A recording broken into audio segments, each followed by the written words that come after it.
The Ireland I left, it was a criminal offence to be gay. Homosexuality was only decriminalised in 1993 in Ireland. I arrived in America where I had to fill out forms as an immigrant, where I could have been deported and denied entry simply for being gay. We have come a ways. We have come a ways. Marching towards equality. On this week's podcast, I speak to Brendan Fay, a decades-long LGBT activist, filmmaker, public speaker and founder of the hugely popular St. Pat's for All parade, which takes place every year in Sunnyside and Woodside in Queens. Brendan was born in County Kildare and grew up in Drogheda. He moved to New York in the 1980s, mainly because he felt it was easier for him to come out as a gay man.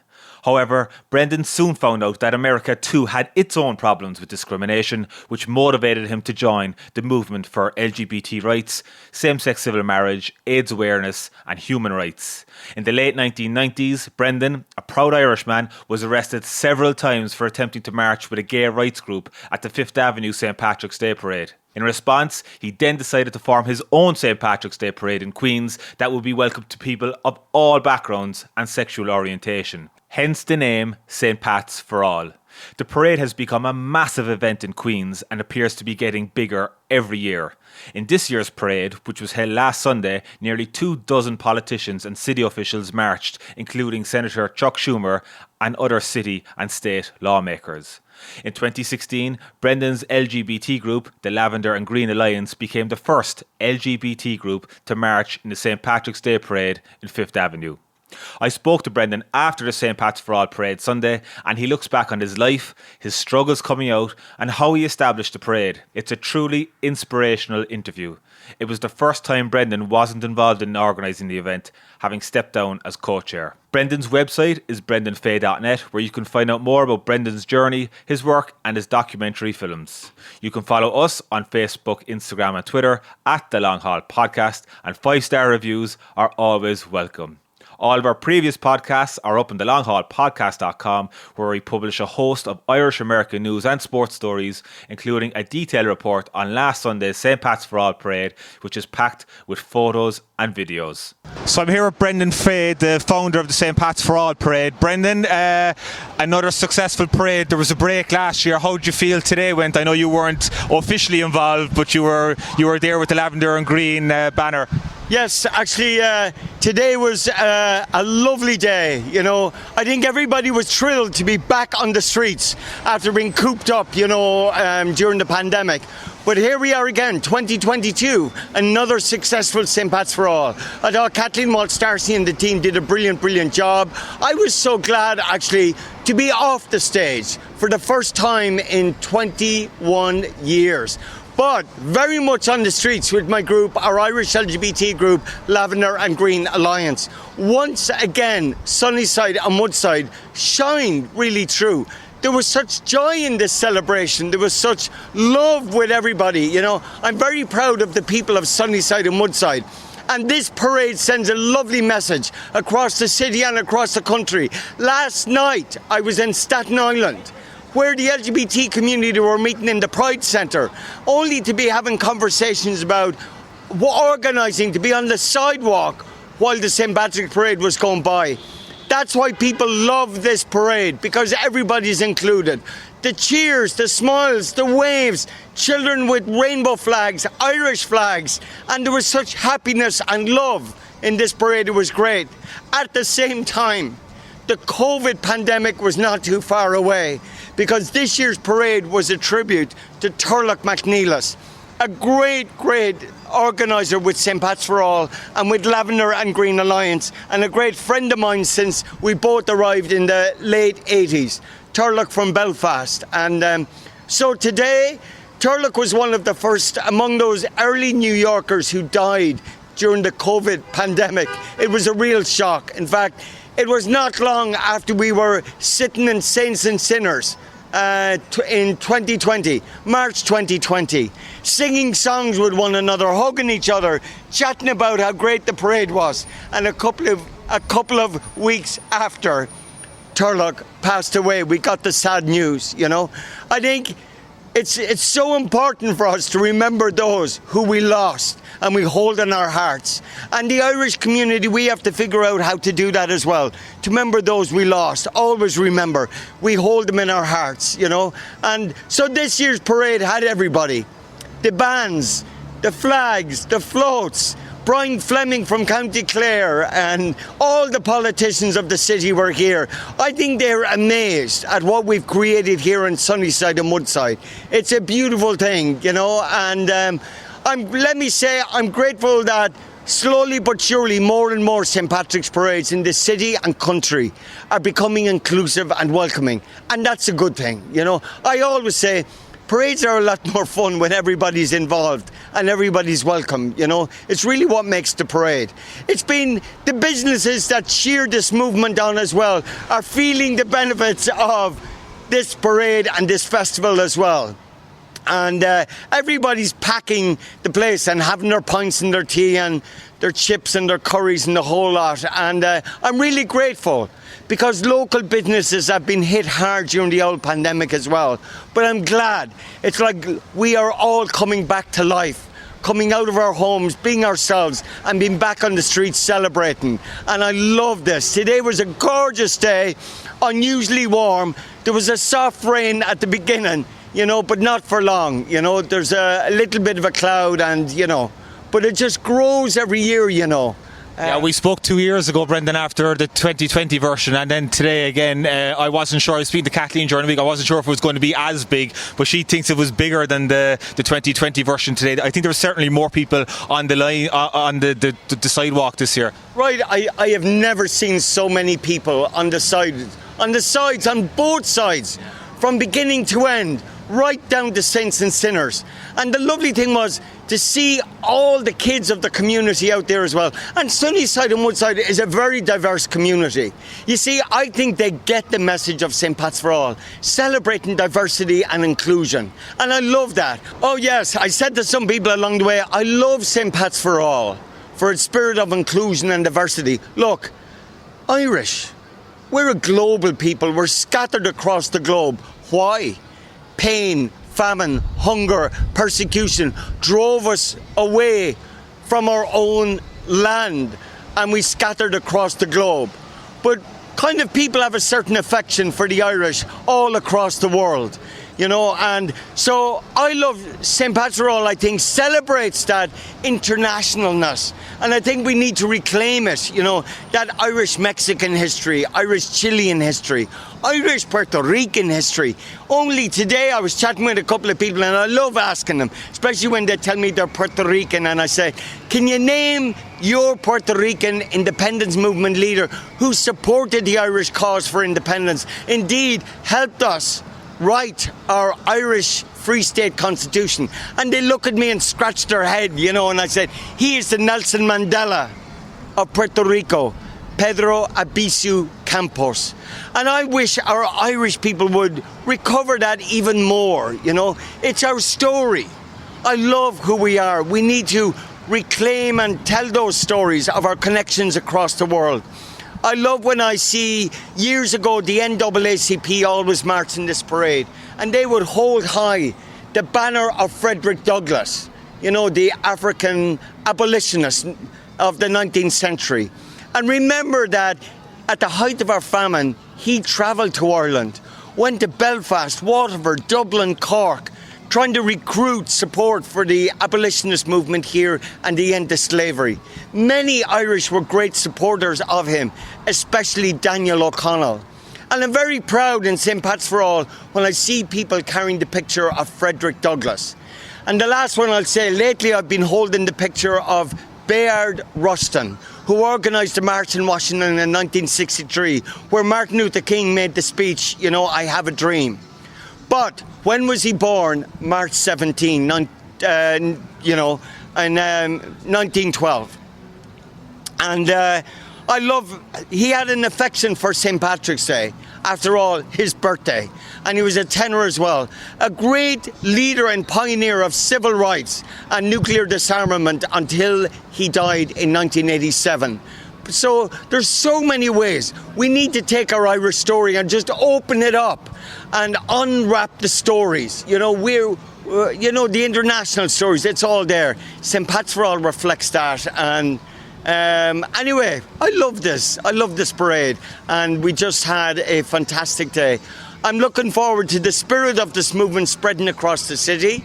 Next Sunday, Lavender and Green Alliance, our Irish LGBT group, will march for the first time in the Trogs next St. Patrick's Parade. And then, of course, come March 17, we will be back on the avenue again with our Lavender and Green Alliance banner. We have come a long way. And you know, we're caught between two institutions here where we're doing the interview. We've got the pub across the street, Donovan's, where there's the sounds of music and great enjoyment there. And then, of course, we're right outside St. Sebastian's, you know. And I'm really grateful today that we live in the era of Pope Francis, who only a couple of weeks ago urged parents to embrace and love their LGBT children. There's still too many homeless LGBT children on the streets of our New York City. There are children in parishes and schools still wondering if they belong and waiting to be embraced and accepted. That's why we need more parades like St. Pat's for All, to still remind the young people who wonder to whom and where do they belong, that they are loved and they're important and that they're included. You know, so we still have a ways to go, but we're getting there. Brendan, will you tell me about your own story? Where in Ireland are you from, and when did you come to America? Sure, I was born in a place called Athy, County Kildare. My father worked in the local asbestos factory. There was 7 of us, you know, I'm the middle, and my father was a great union man. You know, he often told me about his struggle to get the factory workers to give, he struggled with management to give factory workers a second overall, so that when they would wash the asbestos, you know, they would have a second one. He fought that they would get protective shoes or boots with steel tips. That has stayed with me. You have to do what you can wherever you are to make the world a better place. And I'm very grateful. I grew up in an Ireland where we had a movement called CND, the Irish Campaign for Nuclear Disarmament. We moved to Drogheda and we used to go to Mass in the Augustinians. And I would listen to priests there talking about South Africa and the apartheid movement, and I got involved in it as a teenager. Irish people have always worked to make not only their own lives better, but the world a better place.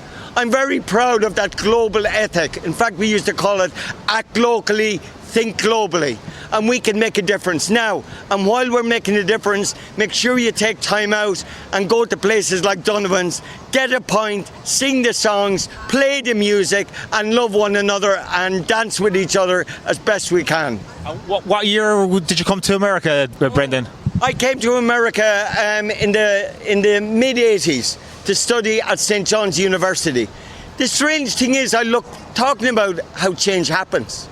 The Ireland I left, it was a criminal offence to be gay. Homosexuality was only decriminalised in 1993 in Ireland. I arrived in America where I had to fill out forms as an immigrant, where I could have been deported and denied entry simply for being gay. We have come a ways. We have come a ways. I was very proud to go back to Ireland twice. One in 2015, May 22nd, 2015, when the people of Ireland went to the polls, changed the constitution to extend marriage laws to same-sex couples. It was like we undid centuries of discrimination, prejudice against LGBT people in Ireland. It was a beautiful voting on love. I often said people voted with their hearts instead of the hierarchy. And I'm very moved by that, and will always be. The second year that I'm delighted to say I went home is in 2017, I got a call from the people in Drogheda who organised the St. Patrick's Parade there, and they said, Brendan, we'd love you to come back. We'd like to honour you as Grand Marshal of the St. Patrick's Parade in Drogheda. So it was like returning to the town that I'd left in the 1980s, be cheered along the streets. And I said how we all changed. It was a lovely celebration, and more to come. Was that one of the reasons why you left Ireland initially to come to America? Yes, as far as everybody else was concerned, I came to America to study at St. John's University. The real motivation for my leaving was I felt I could not be myself. I couldn't breathe. It was just really a lousy place to be gay. Let me say I'm grateful for those who stayed behind and worked for change. And I'm grateful that I was one of those who was able to make it to New York and be inspired by the movement here. Although I did arrive in the middle of the AIDS crisis, it was a strange time to come out as a gay person in the middle of New York when the newspaper every week would have stories about young men who were dying. And in a way, it made me impatient with change. And it reminded me, do not put off to tomorrow what you can do today. That life indeed is very short. We never know what we have. So let's, as they say, live in the moment, enjoy the day, and make the difference. When you were, did you find much discrimination here? If we could just move to did you find much discrimination here when you came here in the 80s? I know the AIDS crisis was here, but was it a lot easier to be a gay man? Hello, how are you? I just want to say, I'm Fire Marshal Bill, and he's blocking egress to our church. That's a fire code violation. So either you go over to Donovan's and get your pint, or I'll have to run you in. Which do you prefer? Yeah, brilliant. Another great day. Thanks a million. Another great day. Love you. So, yeah, as you were saying, when you came to the 80s, was it a lot easier to be gay here, or there were still hurdles, still obstacles? The strange thing is, because there is that myth in America, they call it the land of the free and the home of the brave. Well, it wasn't too long before I had to learn soon enough how unfree America truly is. Where you can be gay and where, in other words, where can I be myself and where can I not be myself? You know, I knew I could go down to the village, you know, Greenwich Village, and hang out in the bars there and the community centre. And indeed I did. And I found not too far from the famous Stonewall bar where the riots were in 1969 that inspired our current movement. There's a place called the Oscar Wilde Memorial Bookshop, opened in 1967 by Craig Rodwell, a pioneer of our movement. I walked around the shop and as if I was watching if anybody would see me going in. But I remember I walked in and taking a left turn, this small little community bookshop. The owner behind the counter recognised, said, "You're from Ireland." And then he took out from under the counter a book called The Black Diaries of Roger Casement. And he asked me, did I know anything about my Irish gay heritage? I told him I was so filled with shame of myself. How could I even have pride in a heritage? And then he told me the story about why he named his bookshop after Oscar Wilde. And he told me that he could have named it after poets, writers from America, but that for him, Oscar Wilde was one of the most inspiring figures of our movement. That he had gone to prison and spent 2 years hard labour simply for being gay. And his courage, and that he used that experience to advocate for prison reform. And I never forgot that. And then though, soon I was teaching in a Catholic school here, and I was out, and you know, and I marched in the St. Patrick's Parade in 1991, and I will never forget that day, March 16 in fact. Noise of New York. Oh, the sound of New York. So when I arrived, I realised there was discrimination there. In fact, there was a struggle going on in the city for legislation to end discrimination against housing, employment and what they call public accommodation. And so would you have been denied public housing as a gay person legally in the 80s or 90s? The truth is, as soon as I arrived, I had to fill out a form. And you could be denied entry to the country simply for being suspected of being gay or lesbian. It took years for that legislation to change. That was finally changed in 1990. And that comes from a 1967 United States Supreme Court case, which all of a sudden added homosexuality as grounds from denial of entry into the country. Recently, I came across a clipping in an Irish newspaper here in New York, and they listed, if you are the following, don't think of trying to enter America. You know, mental illness, alcoholism, criminal record, and then it said homosexuality. And it reminded me of how much people have worked for change. And so I'm very moved and grateful, I truly am, for the people who stayed behind and did not leave and worked for change. And I'm very grateful for the people here, the movement I found here. Activism has always been part of. That's why we speak about the importance of what we call coming out. Think about this. I was doing a master's degree in religion at St. John's University, and yet I was not able to be honest with my own family in Ireland. My mother in Ireland used to call me and say, Brendan, have you met a woman in America yet? And I used to tell her, Ma, the only women in my life are you and the Blessed Virgin. But here I was. I remember a beautiful guy that I met at the Oscar Wilde Memorial Bookshop, a great friend of mine to this very day, Jesus LeBron, Puerto Rican gay activist. And it was coming up to Christmas, and he said to me, Brendan, my family would like you to come to the Bronx and be part of our Christmas celebration. I had never really met anybody who was out with their family in that way. And it was the most beautiful gift that I got. That was one of my early experiences shortly after I came out here. But did your mother suspect anything, Brendan? Did she know that you were gay? Well, I remember I told my sisters. My sisters were really among the first. And of course, we all did it over a few drinks, and I took them out individually, you know. And I can't even say on the freaking camera wow, their response. But, you know, I think they were truly shocked. First, there was the coming out to them, and they were saying, they more or less said, that's grand, keep it to yourself in America. You're over there. And then I called them up and I said, not only am I gay, I've actually met somebody, you know. And that's why I think of how many LGBT people. I look around this parade and I see people holding hands. The simplest thing that straight couples take for granted, hugging each other, kissing each other, holding a hand. I remember for so long I had to think I would love to be able to do that. And I could do it in the village. And I remember when we had our first parade, our first Queen's Pride parade in 1993, organised by Danny Drum, who was one of the organisers of St. Pat's for All as well. And I've lived to see some great changes here in my own personal life. And from learning to come out to my own family, my father, you know, who died now, I remember my sister said to me, look, we're grand, you know, but whatever you do, don't tell the parents. I remember when I came out to my sisters, you know, they advised me, listen, Brendan, we can handle it. Whatever you do, don't tell the parents, you know. The father will have a heart attack, you know, and anyway.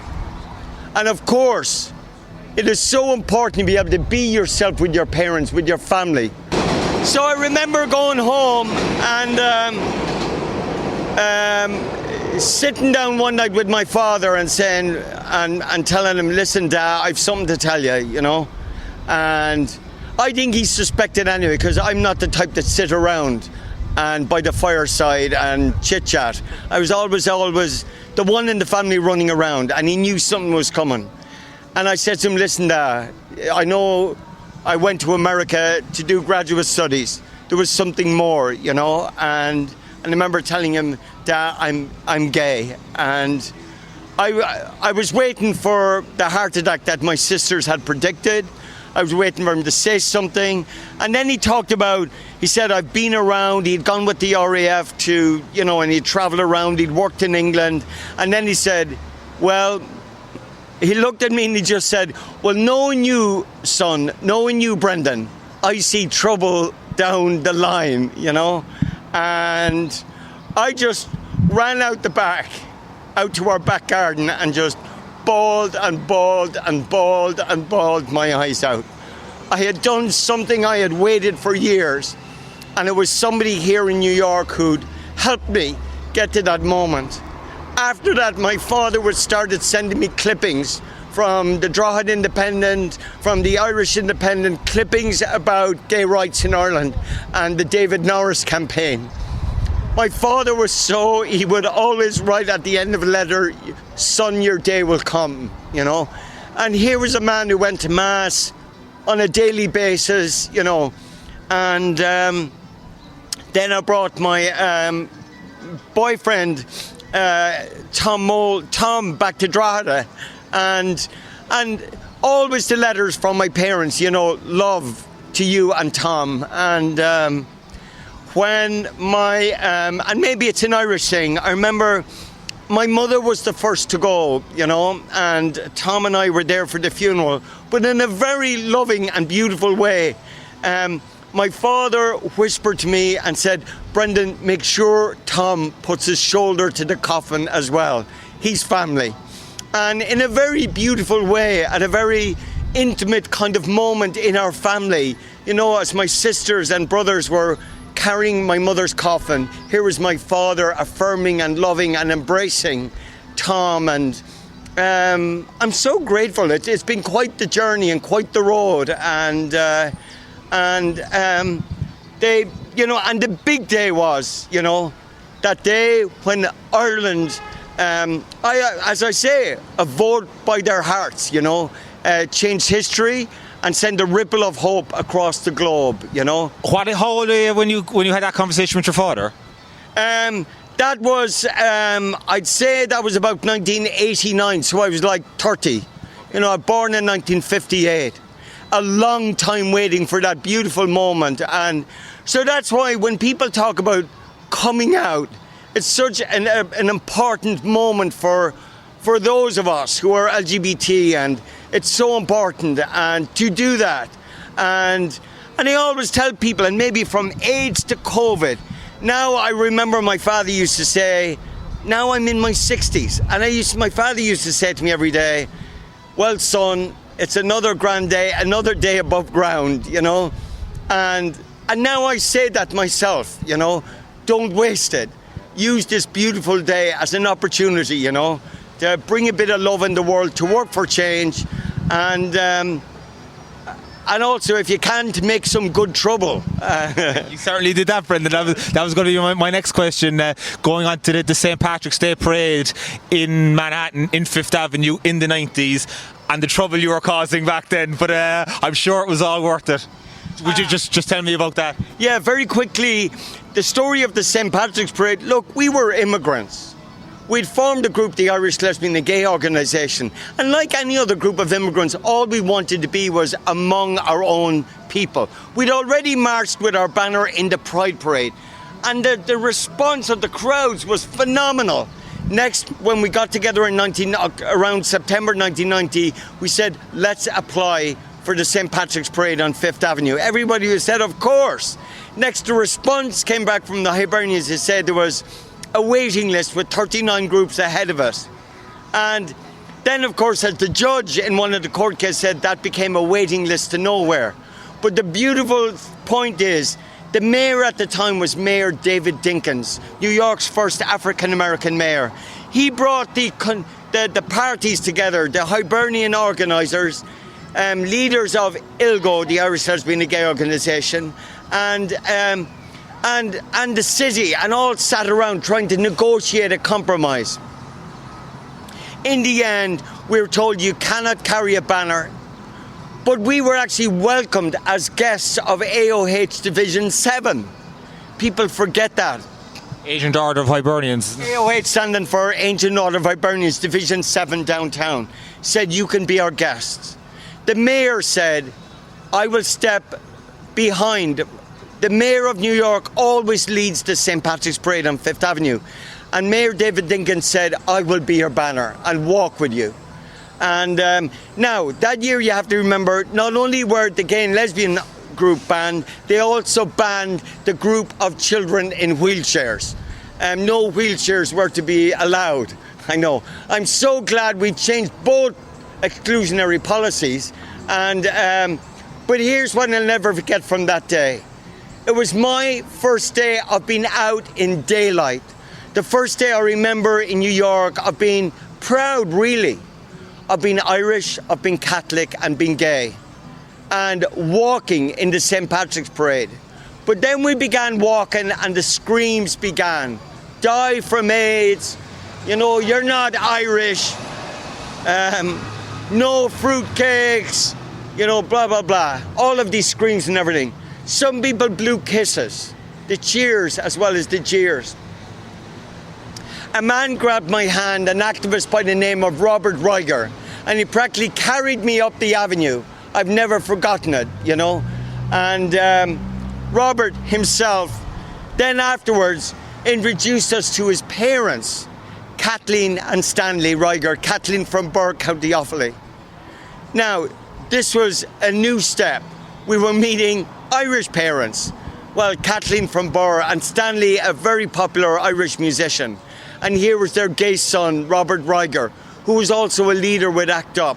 Because Robert had told his parents that he had AIDS.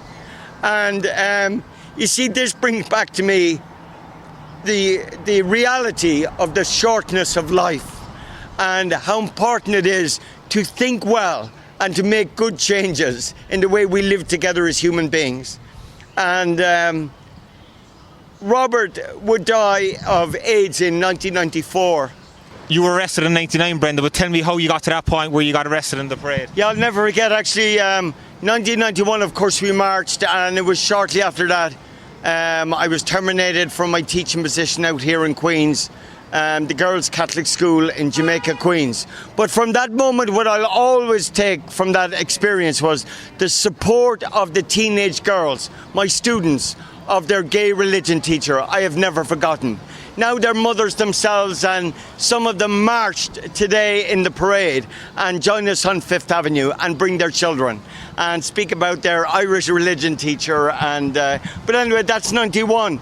Then we tried every year, and it became the St. Patrick's Parade on the 17th became an annual experience of exclusion, protests and arrests. The first arrests were in 93.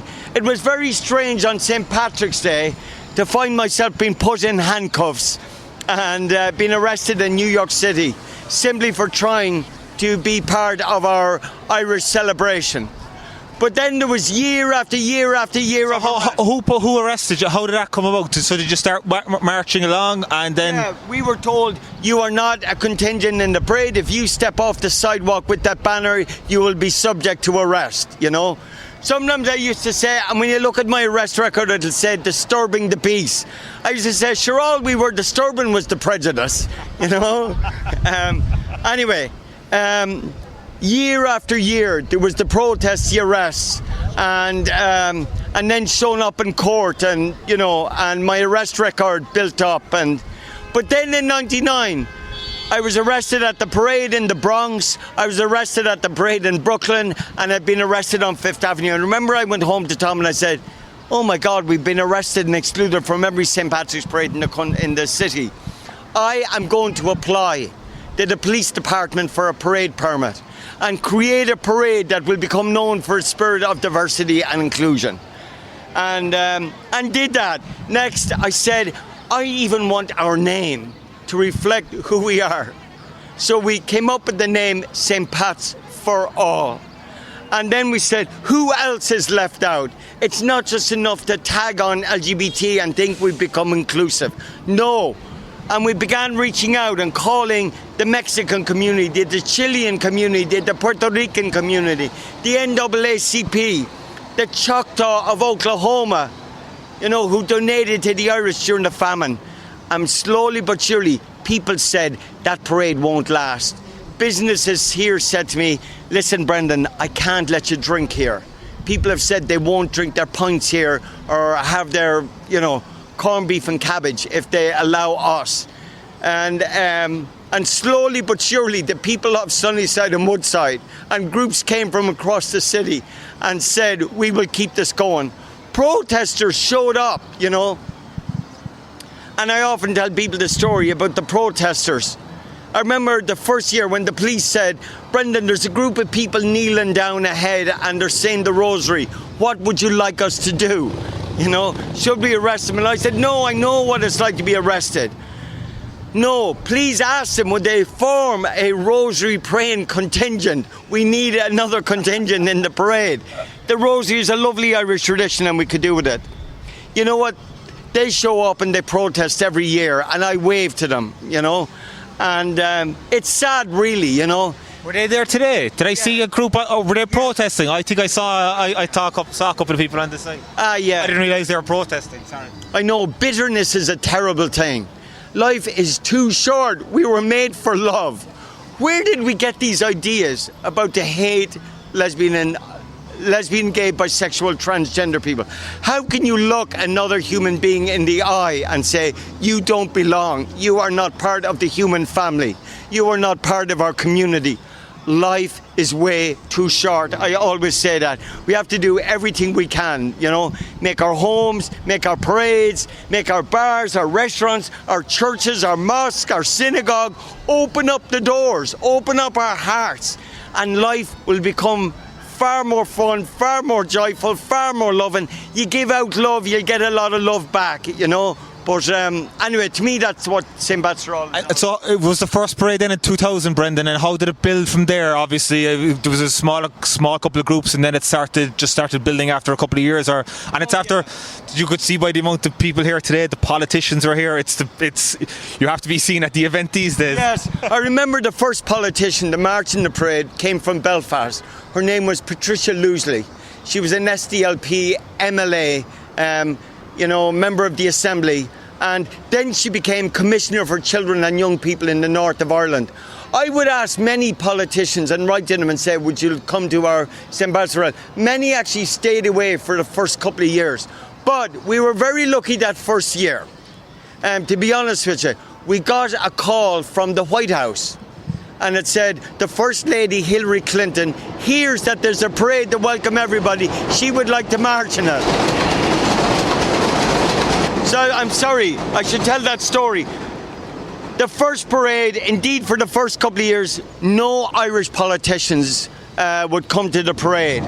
In fact, the first politician from Ireland was Patricia Loosley from Belfast, SDLP MLA, who said yes, of course, she would be delighted.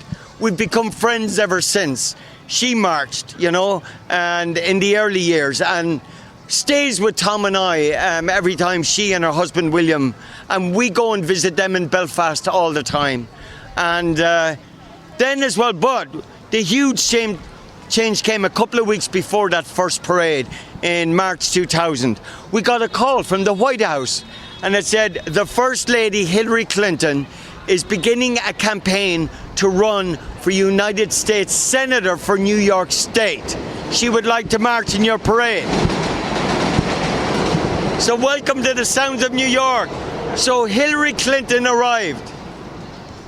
And I remember children from the community handed her flowers. It was very beautiful, because we said, who will greet her? And we thought, well, we've decided the theme of our parade is taken from the Proclamation of 1916, cherishing all the children of the nation equally. So let's have the children of the community presented with flowers and welcome her. And she spotted her friend Anastasia Somoza in her wheelchair. She pushed her wheelchair, along Skillman Avenue. But when the First Lady of America from the White House is coming to your parade, it attracts a lot of media. We had no money, we had no funding. Well, we had some. Danny Drum wrote to all his groups. Next, media came from all around the world to tell the story of St. Pat's for All. And so next we were on the front pages of media all around the world, this little neighbourhood parade, and then we just grew, slowly but surely. And then politicians began to come and, now today, the stage was just packed. In fact, I think they nearly could have had a city council meeting, it was very moving in a way, and I'm very glad, They were looking for you on the stage, but you were hidden. Of course, you stepped away from it this year, from the organising side of things. Yeah. Tell me, what was your thinking behind that? Yeah. To be honest with you, this year I was so grateful to be off the stage. That's what it means to step aside from the board and organising. And I was so glad to be off the stage and on the streets with my group Lavender and Green Alliance and my friends, and not have all of that responsibility of introductions and, But the waves of people, the cheers of people, it's a very beautiful thing that's really happening in this Queen's community. I am so proud. The country We are news around the nation and around the world. This beautiful, inclusive St. Patrick's All Parade that has grown and flourished. And I'm so grateful to see the cheers and the smiling faces of the children along the way, waving their Irish flags, waving their rainbow flags, thrilled and delighted. It's very beautiful, it's very moving, and long may it flourish into the future, and may every parade be like it and just open up. And so here we are, Lavender Green, that spent the 90s, being handcuffed and arrested. Now, for my sins and for being out of the closet, I'm organising our contingent next Sunday in the Bronx, then on Fifth Avenue, and every other parade till we're all shining and waving the rainbows, along with the tricolour. Yeah, you still have one fight, Brendan, don't you? It's the Staten Island one. Do you want to talk about that, or...? Yeah, I was out in Staten Island now. I'll tell you one thing, exclusion hurts. Exclusion is a violent expression. To tell someone you do not belong, you are not part of the community or family, leaves only a trail of hurt and memory that takes a lot of healing to undo. That's why I'm very proud. I'm appalled at the exclusion on Staten Island. It is wrong, and it diminishes the celebration. I wish the political leadership of the city and the religious leadership could help turn this around, and it will in time.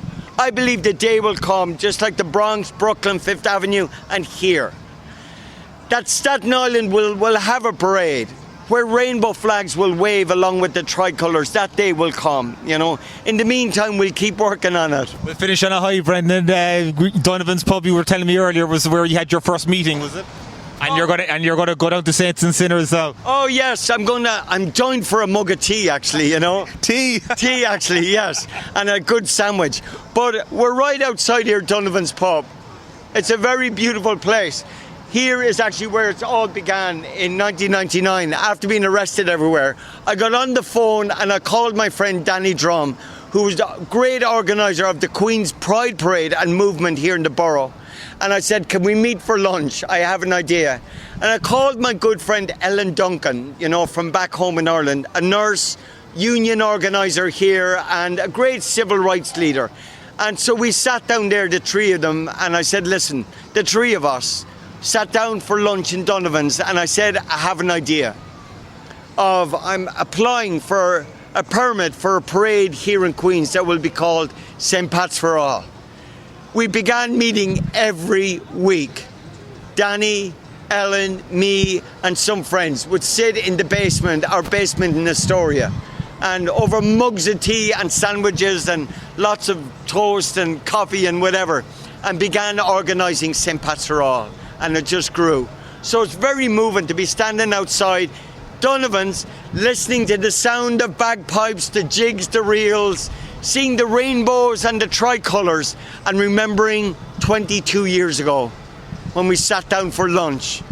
And I always had a poster in my room back home in Drogheda way back in the days, and it said, happy are those who dream dreams and are ready to pay the price to make them come true.